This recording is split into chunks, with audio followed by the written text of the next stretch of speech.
तेलंगाना कानून साज कौंसिल की रुकन कविता ने आज हैदराबाद में कन्हैया शांति विनम में मुनक़दा एक तकरीब में खुसूसी ऐप का इफ्तिताह किया।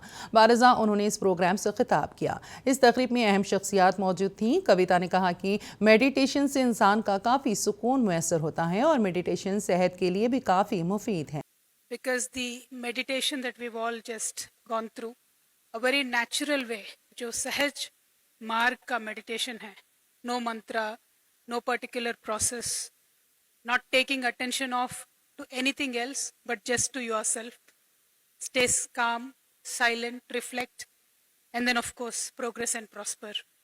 This we have forgotten. This has been a way of life in India. This has been a way of life that our older generations have given to us, but somewhere I believe we have faltered or we have gone in a different way.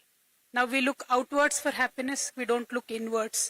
And institutions like these, especially Gurujis like Daji, who show us the way, give us light and give us strength to stay calm, reflect, gain strength for ourselves from within, and then pass it on to the others.